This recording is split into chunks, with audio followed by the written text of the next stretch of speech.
Panos says, "Hi Ave, I'm Panos from Greece, 24 years old, and I want to become a 3D character artist for games.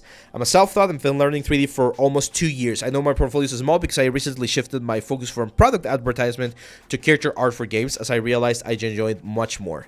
Even though there are no game studios in Greece, I decided to give it a shot and improve my skills. Let's see."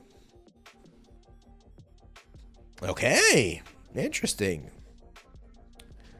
Careful with the metal edgeware. We've talked about that before. I mean, this is one of those, again, simple assets. It's okay. Optimization is fine. I don't know the character, so I wouldn't be able to appreciate how close or not you are to the source. I can see the reference right there. I think you nailed it. I would add more variation to the textures because it feels a little bit flat to me, but I understand that it's very sort of like glossy on the anime or whatever. So, okay. This one I like. This one is interesting. Oh, wow. What did you do with the head? Embergen. Interesting. Nice. Yeah, this is a fun character. I like it, man. Yeah, good stuff. Definitely a little bit heavy on the maps, but it's fine for portfolio. Interesting. I don't think I've ever seen a character like this. Metal edgeware! Ah! Careful with the metal edgeware, man. Not everywhere. And we gotta work a little bit more on the forms again. Like this belt, too lumpy. I did this mistake a lot when I was starting as an artist. Even after I graduated, to be honest. It's easier to think of this in the traditional way. So, if you want to model this thing here, let me show you. I'm gonna jump quickly into Maya. How long does Discord take to verify? There's a little bit of a waiting room. David should be checking that in just a second. But the portfolio submissions are closed, man. You can submit for the next month, on March. What software would you rather use for hand painting? I use 3D Code for hand painting. I use Marmoset for the bakes, Substance Painter for the blockings, and then 3D Code for the hand painted stuff. You could technically use Marmoset for the blocking as well, like the basic like shapes and colors, the basic gradients, and then jumping into the other one, into 3D Code.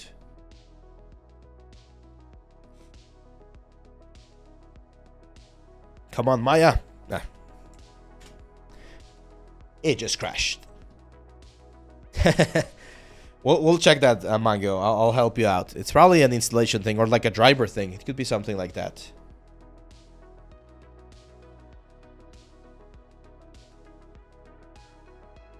Let's go. Because I want to show you here like a very simple thing about belts. Like if you want to have clean belts, you really gotta use like curves. I was about to close it again. You really gotta have some like curves, right? So if I create a curve,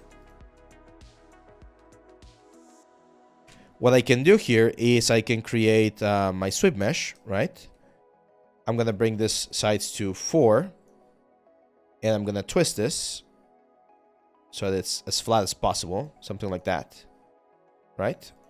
And then we are going to increase the precision. Something like that. And there we go. So I'm going to extract this face right there. Like a flat face. That's the history. And then if I insert an edge loop, I can insert some edge loops right there. And here's the trick. We're going to give this a little bit of thickness. Okay? And then I'm going to grab this faces right here. And I'm not going to extrude. A lot of people here will extrude. And if you extrude, yes, you get the belt. But when you press number 3, it gets like a very weird effect. So this is where you gotta understand how elements like play with each other. What I'm gonna do here is I'm actually gonna duplicate. And now that I've duplicated that new element, that's what I'm gonna extrude. Okay? So I'm gonna extrude that element right there. And when I smooth both elements now, what's going to happen, look at that. we're going to get a different type of interaction between the surfaces. So instead of the surface coming from the same element and getting this very weird smooth effect, we're actually getting that little border, that little trim that we want to get for our belts. That's the secret to generating like very clean belts. Of course, then you're going to have to do retopology or things like that, or just simplify this element. But don't consider the belt to be one single element, because it looks very lumpy, very ugly. It looks like it's being modeled or sculpted from a single piece of clay. You want to separate the elements, in this case like this, to really get that like nice sharp corner, because then that sharp corner eventually will give you the ambient occlusion. Can you see that right there? So you're gonna get that ambient occlusion happening right there, and that's gonna give you a way nicer like result on your modeling skills. So not every single piece is something that I repeat all the time. Not every single piece that you model has to be modeled from the same box or from the same element. You can have multiple elements, and then all of this I just combine them into a single one, and that's it. That's my high poly for my belt. Okay. I need to do a low poly, I need to do the bakes, but this bake is going to look way cleaner than just like having a block and extruding the element, okay? How to clean the lead geometry that is inside in outer part? What do you mean?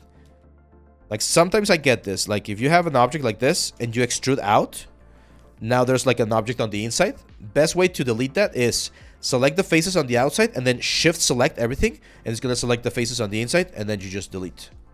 I'm not sure if that's the question that you were asking. In this belt right here, I don't want to delete anything. I'm going to keep it exactly like this. So double faces, like if you, that's another like simple trick. If you have an object and you extrude and you forget to do anything with the extrusion, now we have double faces. What you can do is just go to vertex, edit mesh, and just merge at 0.001, and that should remove the elements. If it doesn't, then again just double click one set of faces and see if you can select them. You can also try collapsing, but usually, yeah, double extrusions are nasty. You don't wanna do that. Like if this build is going to a backpack, yeah, like if this thing is connected to anything, you just, like on the retopology, you don't retopologize the inside. And if I need to delete some faces, you can just delete them. I mean, there's no there's no big thing about that. Okay, let's go. Let's continue. So that was it, Panos. And then you have this last one looks very nice. Like I can definitely see a little bit more improvement here. Now what we need to work on this one, Panos, is the because I really like the armor. I think it does look a lot sharper than it did before.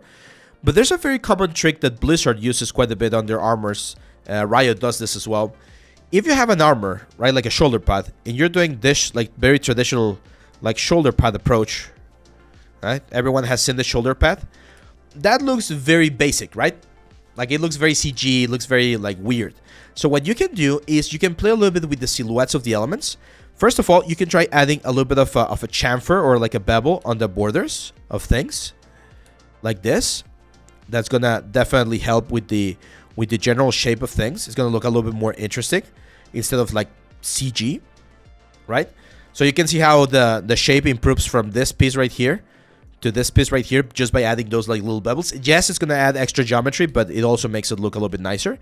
And then the next step is you can play a little bit with silhouettes. So instead of having like straight lines, we could sort of like bend them a little bit. Okay. So we bend them a little bit right there. Right? Something like that. Again, instead of having this like straight line right here, we go in and see how that changes. So we go from a very basic sort of like CG look to something that looks a little bit more interesting because of the bevel, to something that looks stylized because of the changes in silhouette. Again, this does include the amount, or this does make the amount of geometry a little bit higher, and it makes the retopology process a little bit trickier, but it also makes for a more interesting look. And that's what I see right here. Like I see a lot of these pieces that just look very boring and very straight. So we can definitely improve it. It's not a bad piece though. Like don't get me wrong. This is definitely a nice piece right here, but we can definitely push it a little bit more. I love what you did with the cloth though. Do we have some breakdowns? Yeah, nice. Awesome. Yeah, this is a good model, man. Definitely a good model. I'm just telling you like the kind of stuff that you can like push a little bit further. And same thing here. Like I can definitely see it on the sword, that I think you try to model the sword as a single piece, Can you guys see how this thing is sort of like united with everything else? Split it into multiple pieces. Your bake will look way better if it's split it into multiple pieces rather than if you try to model everything into a single object, okay? But yeah, good stuff, Panos. Keep up the good work. I think you're in the right place. I love that one right there. I might change again the illumination just so that we can showcase a little bit better and maybe zoom it a little bit more so that people, again, click a little bit more on that one. Makes me want to make a Hot Wheels track, yeah.